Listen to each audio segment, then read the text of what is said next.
Semenjak dikeluarkan dari tim dan dimutasi ke kantor cabang, Lani terus-menerus mencari cara menemui Garra untuk membatalkan keputusan pria itu.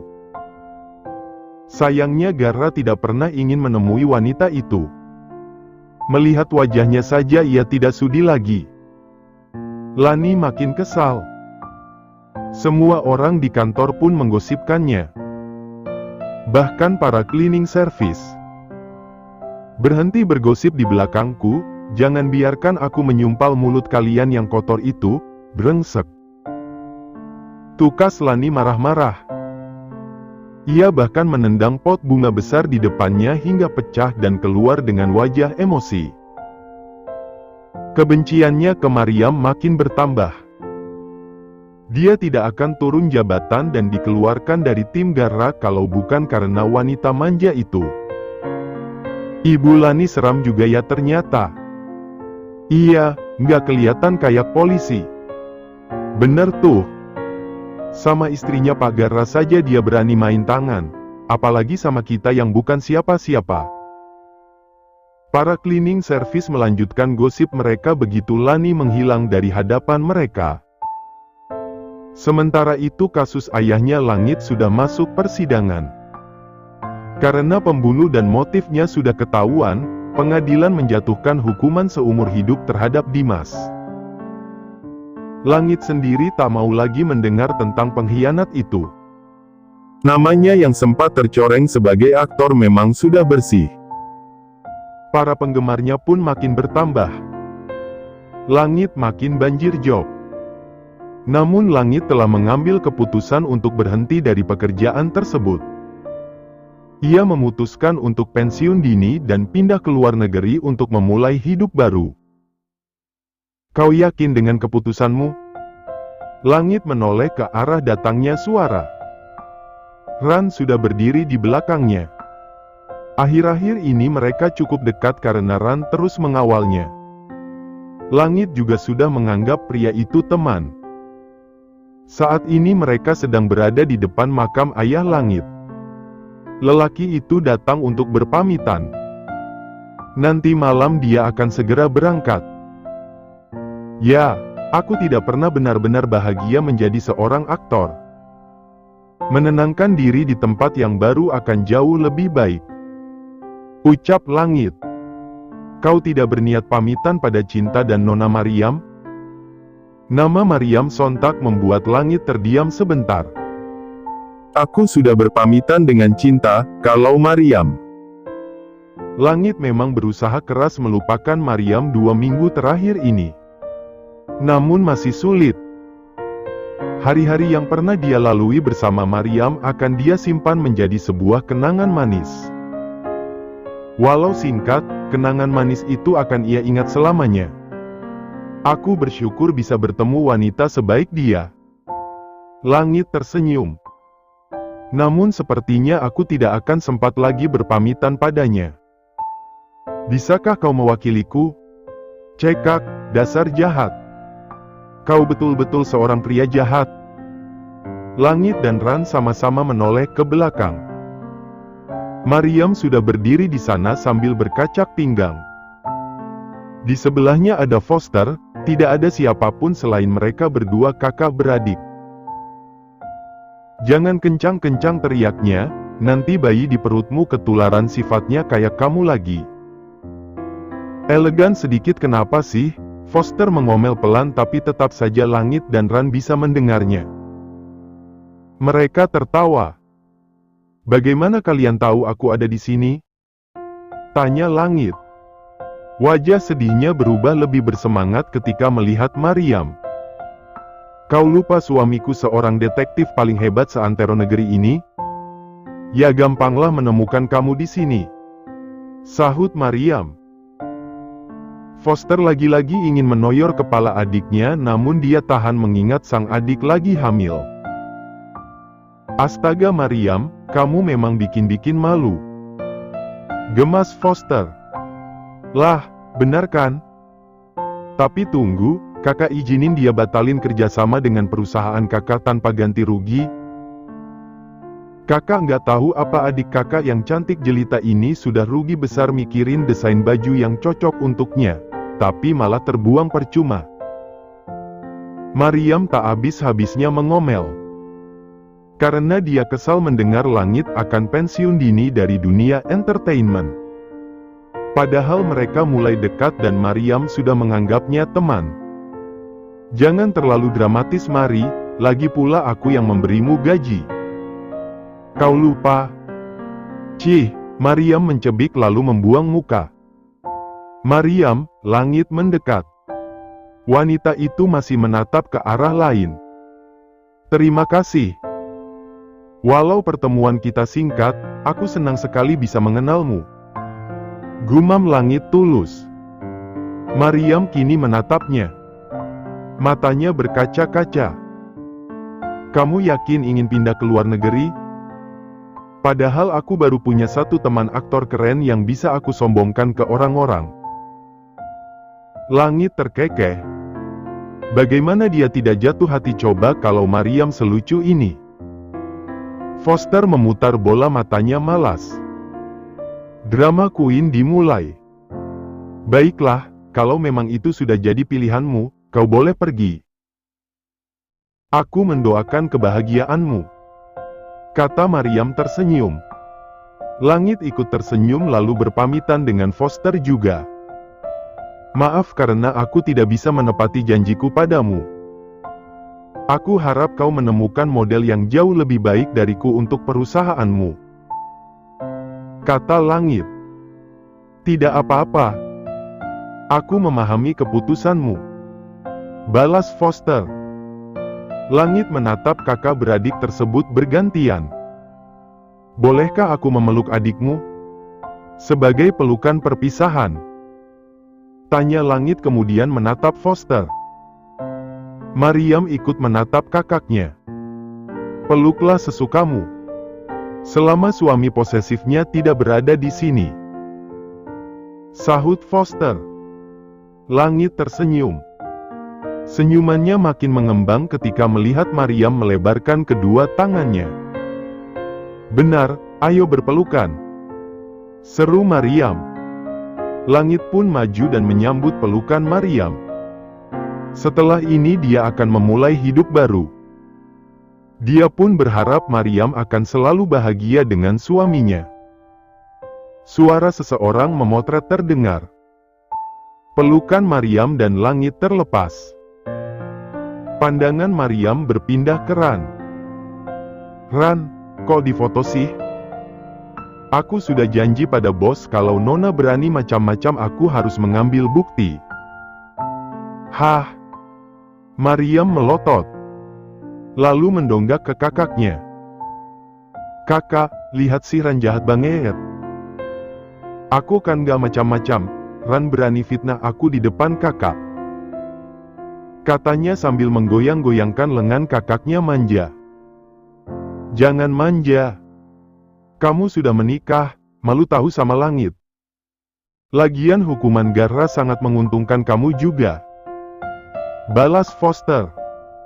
Ketiga pria itu pun tertawa melihat wajah jutek Maryam. Foster mengacak-acak rambut sang adik lalu memakaikan jaketnya ke tubuh Maryam. Ayo pulang, nanti kamu masuk angin, ucapnya. Kedua tangannya memegangi bahu adiknya. Kemudian berpamitan pada Langit. Langit, semoga perjalananmu besok lancar, kata Foster. Terima kasih. Langit tersenyum. Bye Langit.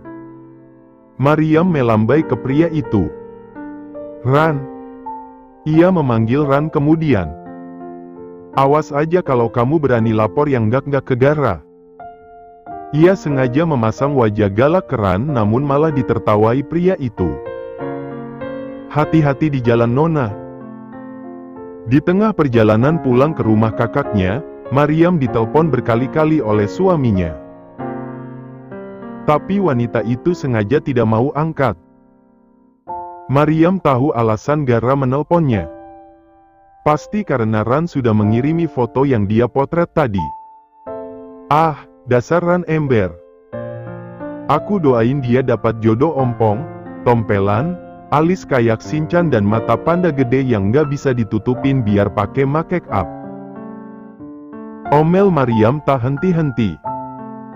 Dia terus mengomeli Ran di setiap mematikan telepon Gara. Foster yang fokus menyetir pun sampai tercengang mendengar celotehan sang adik. Ia tertawa. Bisa-bisanya Mariam mendoakan pengawalnya begitu. Mana Ran tampan lagi. Nggak baik nyumpahin orang adikku sayang, tegur Foster meski merasa lucu. Biarin. Balas Mariam saking kesalnya. Jangan jadi orang jahat. Balasannya lebih kejam. Mau kamu? Enggak. Mariam menggeleng cepat menatap kakaknya.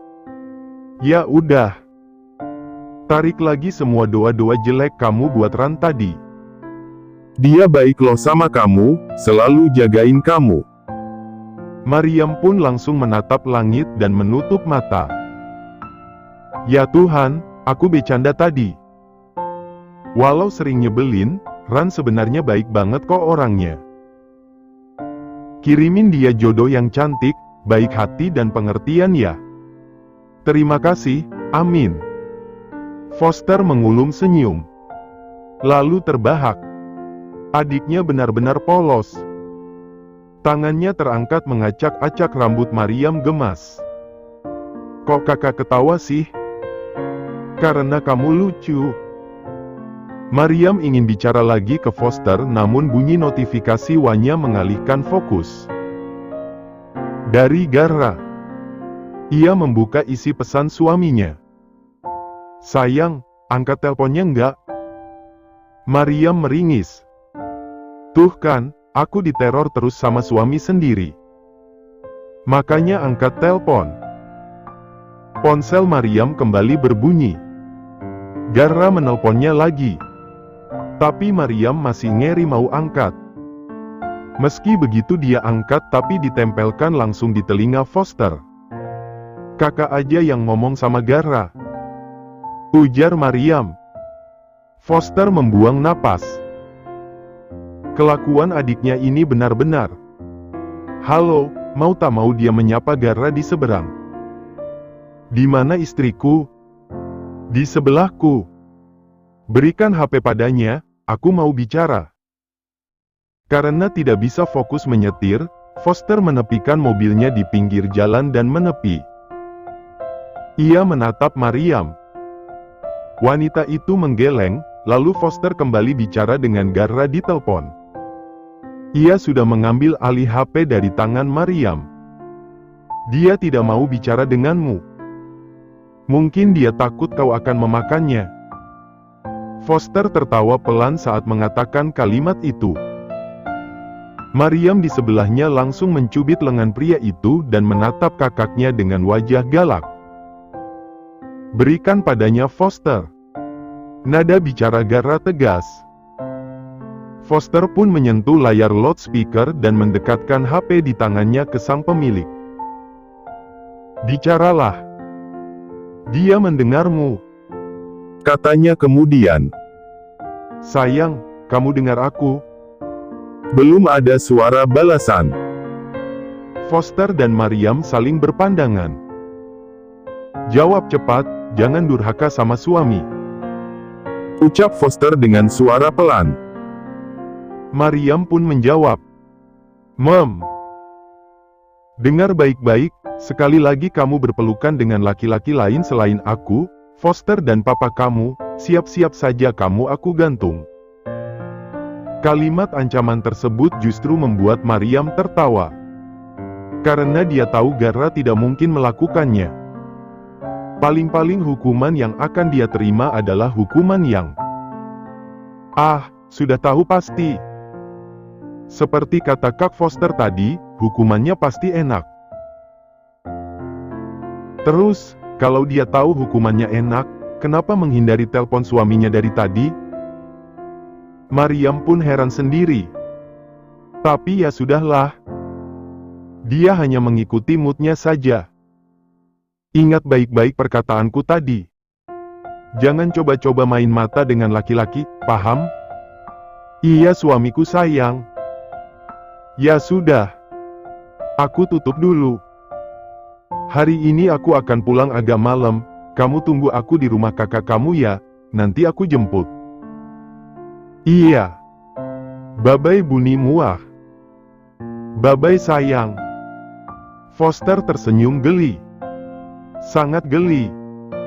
Ternyata dia dan Mina kalah romantis dari pasangan ini. Sebelum balik ke mansionnya, Foster dan Mariam mampir ke supermarket sebentar. Membeli titipan Mina untuk keperluan baby Moana, putri dari Foster dan Mina. Mereka memberi nama Moana karena menurut Mina dan Foster nama itu sangat indah. Kakak, aku mau ke sana sebentar. Kayaknya bayi di perutku lagi pengen es krim, ucap Mariam lalu berjalan ke arah tempat es krim, di sudut belakang. Foster tertawa sembari menggeleng-gelengkan kepala. Alasan? Bilang saja dia sendiri yang ingin makan es krim, pakai alasan bayinya yang pengen lagi. Pandangan Foster pun kembali fokus ke rak untuk mencari barang yang akan dia beli. Biarkan saja Mariam dengan kesibukannya sendiri di belakang sana. Saat Mariam hendak mengambil beberapa es krim kesukaannya, tiba-tiba ia merasakan sakit yang luar biasa di kepalanya. Seseorang menjambak rambutnya dari belakang. Sangat kasar, hingga Mariam sangat kesakitan. Perempuan brengsek, gara-gara kau aku dipindahkan dari tim Gara. Kau sudah merebut semua yang aku punya, rasakan ini. Wanita yang menyerangnya adalah Lani. Lani merasa beruntung sekali dia bisa bertemu Mariam di sini. Dengan begitu dia bisa memberikan pelajaran pada perempuan itu. Emosinya Lani tak tertahan dan ia langsung menyerang Mariam dari belakang. Wanita itu harus menerima ganjaran atas semua kesialan yang terjadi padanya. Lepas. Rintih Mariam kesakitan. Sudut matanya mengeluarkan air. Ia ingin minta tolong namun karena posisi mereka paling belakang, dan tidak ada siapa-siapa di situ selain mereka, jadi tak satu orang pun yang bisa menolongnya. Mariam berharap kakaknya cepat mengecek dia di belakang. Posisinya tidak bisa melawan. Aku dengar kamu hamil, bagaimana kalau aku menendang perutmu sampai kau keguguran? Kata Lani lagi dengan nada sinis. Ia tidak peduli lagi. Pokoknya Mariam harus dia bikin tobat. Lani puas sekali melihat wajah wanita itu ketakutan. Ia pun mendorong Mariam dengan keras ke tembok dan bersiap-siap menendang dengan kekuatan penuh.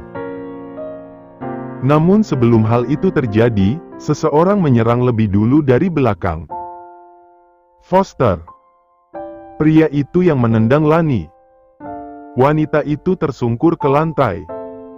Raut wajah Foster merah padam karena emosi. Ia melihat adiknya kesakitan dan menangis. Tapi Foster tidak langsung mendatangi Mariam.